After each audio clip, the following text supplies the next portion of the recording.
Hello friends, ఒక IAS అధికారిని అవమానపరిచిన treasury officer గతి ఏమయ్యిందో తెలుసుకోవాలంటే చివరి వరకు వినండి.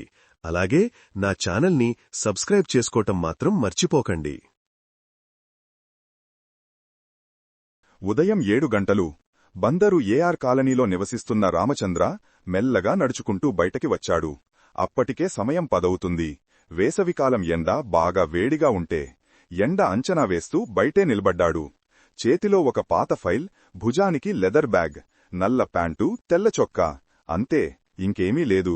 కంటికి ఒక కళ్లజోడు. నిజానికి అతని వయస్సు 72. ఒకప్పుడు డిస్ట్రిక్ట్ కలెక్టర్గా చేసి రిటైర్ అయ్యి ప్రతి నెల వచ్చే పెన్షన్తో హాయిగా జీవనం గడుపుతున్నాడు రాంచంద్ర. రాంచంద్ర ఎండని చూసి జయ అని తన భార్యని పిలిచాడు.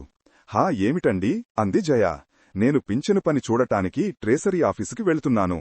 నువ్వు జార్తగా తలుపు వేసుకుని ఉండు అని చెప్పి బయటకి వచ్చేశాడు రాంచంద్ర. ఎండని చూస్తూనే చకచకా నడుస్తూ వేగంగా బస్టాప్కి వచ్చేశాడు.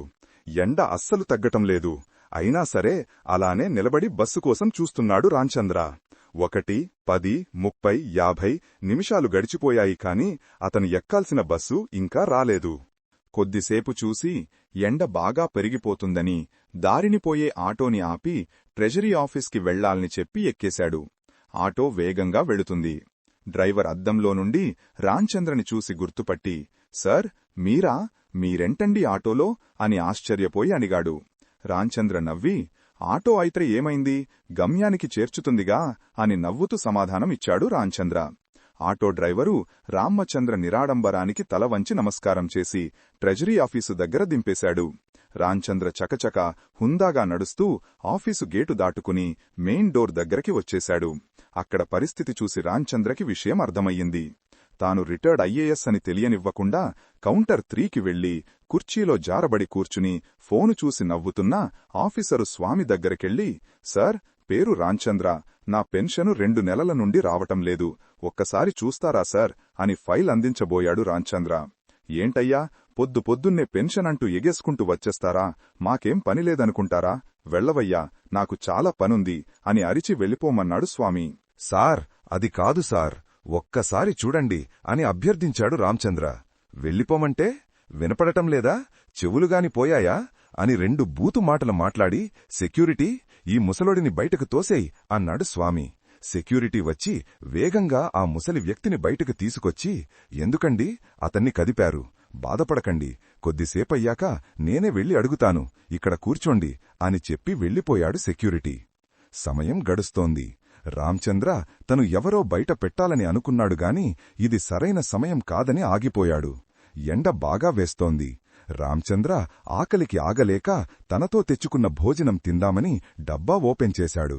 సరిగ్గా అప్పుడే తిని బయటకి వచ్చిన స్వామి, ఏయ్, ఇక్కడ తింటావేంటి, ఇది ఆఫీస్ అనుకున్నావా, నీ ఇళ్లనుకున్నావా, పో, ఇక్కడి నుండి పో అని గట్టిగా అరిచాడు స్వామి. రాంచంద్ర మనసు కలక్కుమంది. అయినా సరే ఓర్చుకుని అక్కడి నుండి వెళ్లిపోయాడు. సమయం 3 అవుతోంది. రాంచంద్రకి ఓపిక నశించి మళ్లీ ఒక్కసారి లోనికి వెళ్లి స్వామిని కలిశాడు. సార్, మీ సమయం విలువైందని నాకు తెలుసు, కాని నా పని కూడా ఒక్కసారి చూడండి. ఇప్పుడెలాగో మీరు ఖాళీగానే ఉన్నారు. మీ జాబ్ చాట్లో ఉన్న పనే మిమ్మల్ని చెయ్యమని అడుగుతున్నాను. దయచేసి నా ఫైల్ చూసి సమస్య ఏమిటో చెప్పండి అని వేడుకోలుగా అడిగాడు రాంచంద్ర. స్వామి ఫోన్లో గేమ్ ఆడుకుంటూ, ఏంట్రా మళ్లీ వచ్చావు అని రాంచంద్ర కాలర్ పట్టుకున్నాడు. ఈలోపు ఇక్కడున్న ఉద్యోగులంతా ఆ సంఘటన చూసి ఆపాలని దగ్గరికి వద్దామని అనుకున్నా. స్వామి తలుచుకుంటే సస్పెండ్ చేస్తాడేమో అన్న భయంతో ఎవరూ స్వామిని ఆపలేదు. స్వామి చేతిలో నుండి కాలర్ వదిలించుకుని రాంచంద్ర తన జేబులోని ఫోను తీసి ఎవరికో కాల్ చేశాడు. 10 నిమిషాల్లో సెక్రటేరియట్ అంతా ట్రెజరీ ఆఫీసు దగ్గరికి వచ్చేసింది.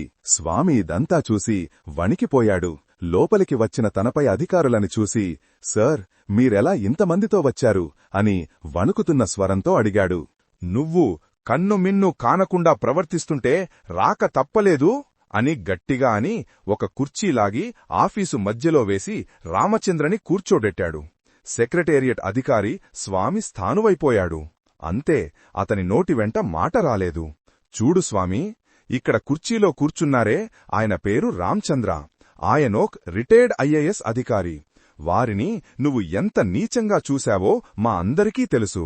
అందుకే నీకు బుద్ధి చెప్పటానికే మేమందరం ఇక్కడికి రావలసి వచ్చింది అని అరిచి ఆ అధికారి రామచంద్రవైపు తిరిగి, సార్ క్షమించండి, మీ పింఛను ఫైలు సరిచూసే బాధ్యత నాది, నాకొక్క 5 నిమిషాలు గడువివ్వండి అని అడిగి 5 నిమిషాల్లో సరిచేసి ఇచ్చేశాడు ఆ అధికారి.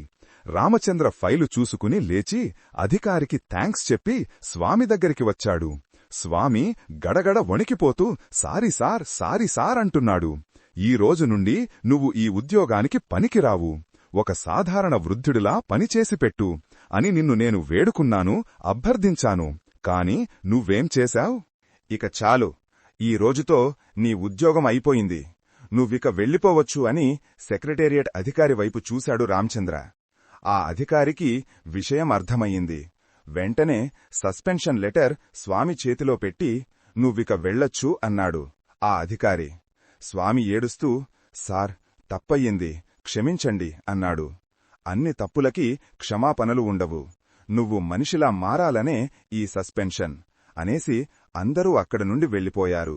స్వామి మాత్రం తన తప్పు తెలుసుకుని మనసులో పాశ్చాత్తాపపడి మంచి మనసుతో మెలగాలని అనుకున్నాడు.